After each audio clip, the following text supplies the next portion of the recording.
காங்கிரசின் தேர்தல் அறிக்கையை காப்பி அடித்து மத்திய அரசு பட்ஜெட் தாக்கல் செய்திருப்பதாக விருதுநகர் எம்பி மாணிக்கம் தாக்கூர் தெரிவித்துள்ளார்.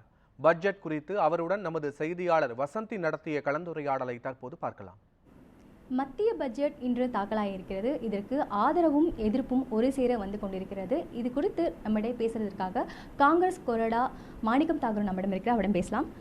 சார், இந்த பட்ஜெட் குறித்து முதல்ல கேட்கறதுக்கு முன்னாடி இது காங்கிரஸோடைய தேர்தல் அறிக்கையோட வெளிப்பாடு அப்படின்னு நீங்கள் சொல்லிட்டு வரீங்க. எதனால அது? காங்கிரஸ் கட்சியினுடைய தேர்தல் அறிக்கையிலே சொல்லப்பட்ட பல விஷயங்களை இதில் காப்பி எடுத்திருக்கிறார்கள். இது ஈயடிச்சான் காப்பி என்று சொல்வார்களோ அதை போல் இல்லாமல் அதில் பாதியை காப்பி எடுத்திருக்கிறார்கள்.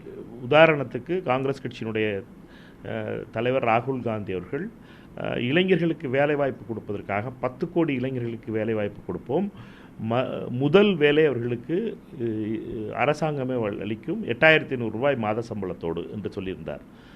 அப்ரண்டிஸ்ஷிப் ஆக்ட் மூலமாக அதையே இந்த அரசு அதே அப்ரண்டிஸ்ஷிப்போடு 1 கோடி இளைஞர்களுக்கு வேலைவாய்ப்பு 5000 ரூபாய்க்கு சம்பளம் கொடுப்போம் என்று இந்த திட்டத்தை கொண்டு வந்திருக்கிறார்கள். 10 கோடி இளைஞர்களுக்கு வேலைவாய்ப்புக்கு இயங்கிக் கொண்டிருக்கின்ற நிலையிலே 1 கோடி பேருக்கு கொடுப்பது என்பது இந்த அரசினுடைய நிலையாக இருக்கிறது. இதைப்போல ஏஞ்சல் டேக்ஸாக இருக்கட்டும், இதைப்போல எம்ப்ளாய்மெண்ட் இன்சென்டிவாக இருக்கட்டும், இவை அனைத்துமே காங்கிரஸ் கட்சியினுடைய தேர்தல் அறிக்கையில் சொல்லப்பட்டவை. அதை காப்பி எடுத்திருக்கிறார்கள்.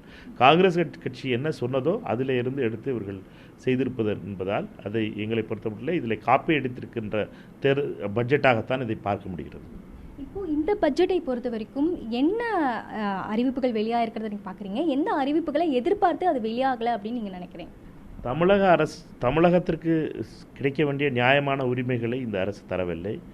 நியாயமாக நாம் கேட்டிருந்த சில முக்கியமான பிரச்சனைகள், அதுவும் குறிப்பாக நம்முடைய வெள்ள நிவாரணம் 34 கோடி ரூபாயை முதலமைச்சர் கேட்டிருந்தார். நியாயமாக கிடைக்க வேண்டியது. அமைச்சர்கள் திரு ராஜ்நாத் சிங் அவர்களும் வந்து பார்த்தார், நிர்மலா சீதாராமன் அவர்களும் வந்து பார்த்தார்கள். நியாயமாக கிடைக்க வேண்டியது நமக்கு கிடைக்கவில்லை. அதேபோல் நியாயமாக நமக்கு சென்னை மெட்ரோவிற்கு கிடைக்க வேண்டிய நிதியும் வரவில்லை. மதுரை மெட்ரோவுக்கு கிடைக்க வேண்டிய சப்போர்ட்டும் கிடைக்கவில்லை. நியாயமாக தமிழகத்திற்கு கிடைக்க வேண்டிய உரிமைகள் எதுவும் கிடைக்கவில்லை.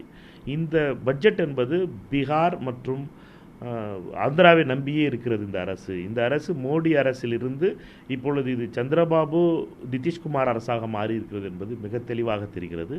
இந்த அரசிலே பீகாருக்கும் ஆந்திராவுக்கும் கொடுக்கப்பட்ட முக்கியத்துவம் வேறு எந்த மாநிலத்திற்கும் கொடுக்கப்படவில்லை என்பது மிக தெளிவாக தெரிகிறது. இந்த அரசு ஒரு மைனாரிட்டி அரசாக மோடி அரசு மாறியதனுடைய விளைவாக இப்பொழுது பீகாரையும் ஆந்திராவை மட்டுமே நம்பியிருக்கிறார்கள். இது இப்படி ஒரு சில மாநிலங்களுக்கு மட்டும் கொடுக்கின்ற இந்த பாதுகாப்பு என்பதும் இந்த விதமான அறிவிப்பு என்பதும் மோடி அரசை பொறுத்தமட்டிலே நியாயமான விஷயங்களாக தெரியவில்லை. அனைத்து மாநிலங்களுக்கும் உரிமைகளை கொடுக்க வேண்டும். அதுவும் எதிர்க்கட்சிகள் ஆளுகின்ற மாநிலங்களாக இருக்கட்டும், தமிழ்நாடாக இருக்கட்டும், கர்நாடகாவாக இருக்கட்டும், பீகார், நம்முடைய பெங்காலாக இருக்கட்டும், கேரளாவாக இருக்கட்டும், இந்த மாநிலங்களுக்கு உண்மையாக கிடைக்க வேண்டிய உரிமைகளை வழங்க மறுக்கிறது இந்த அரசு.